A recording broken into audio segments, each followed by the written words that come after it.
Right, so as I go through this video, you'll probably realise that it isn't scripted because I don't want these videos to be scripted. I want this to be me speaking to, number one, the ones that need it, and number two, probably my current self. And what I wanted to base this video off of was what would happen if you didn't follow through with what you said you were going to do. Let's paint the scenario.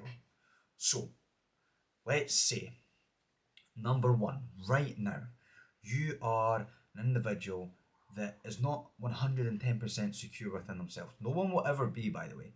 You will never be 110% secure within yourself.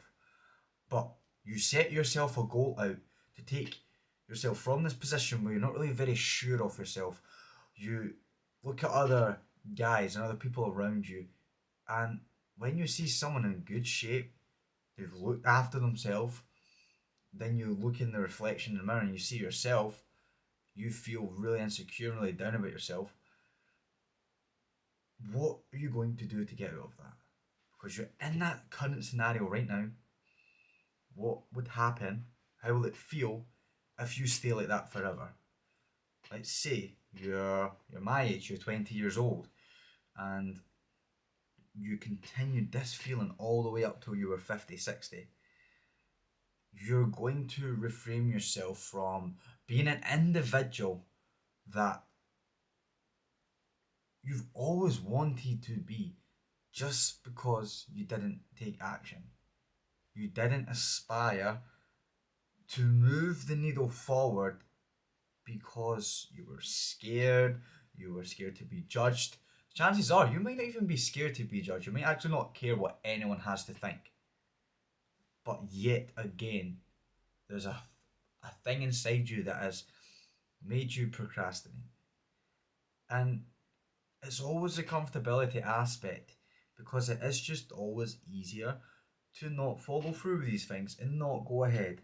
So what do you end up doing? You end up genuinely putting yourself into this conversation in your head where you're going back and forth with your consciousness and you're sitting like, it's quite scary. I do this quite a lot myself, where you're going back and forth and you're sitting thinking of ways out of these hard situations. For example, making that first step to go to the gym, making that first step to start eating well, making that first step to even making your bed in the morning. You'll find every way. So if, for example, this morning I probably slept a bit longer than I wanted to, maybe not a lot, but about half an hour longer than I wanted to. And during that half an hour, while I was awake but with my eyes shut in my bed, trying to fall back asleep, I would try and convince myself why I should stay in bed, even though I know I should have got up, got a shower, got ready, and got on about my day. But I would try and convince myself with so many different reasons. Oh, Jason, you were working till 9 o'clock last night. Or Jason, you've only had about 5 hours sleep. Or Jason, you got up in the middle of the night and you were then lying awake for an hour. There's so many things coming into my head that is trying to keep you in, or me, in the same spot, and you might be doing this to yourself as well. So back to the question that I asked you and myself at the start.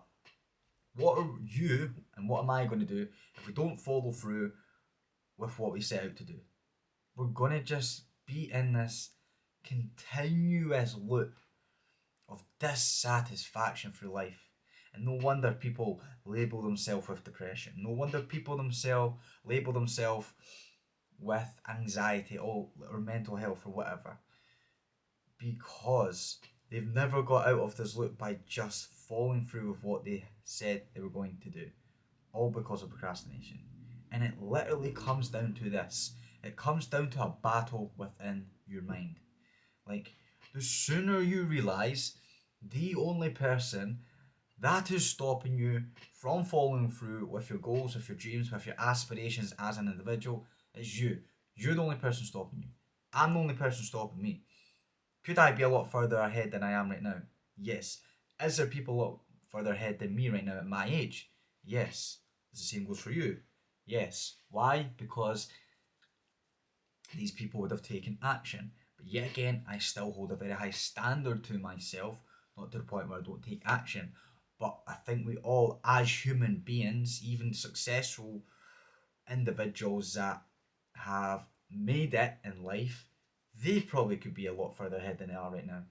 But the one thing that we all need to remember that is holding us back is purely the battle against ourselves on a day to day basis has got to be won in small compound efforts. What does that mean? So every single day you wake up, you will be faced with a new battle. As soon as your alarm clock goes off, your first battle is to get out of bed. Secondly, the next battle is to go get a shower. The next battle is to plan your day ahead. The next battle, so on and so forth. These are the biggest battles that we've got to win. And if we do not win them, then we will fail and we won't become the person we want to be. So, my advice to you and to me as well, if you're wanting to be someone, you really want to achieve something in life, do not let these little battles be lost. If you can win enough of them over a prolonged period of time, you will win, and you will. So I always want that to be your motivator. What happens if I don't win the small battle? Because it will compound in the complete opposite way, and you do not want that to happen. So go win the battle against yourself, and always ask yourself, what will happen if I do not follow through and do exactly what I said I wanted to do?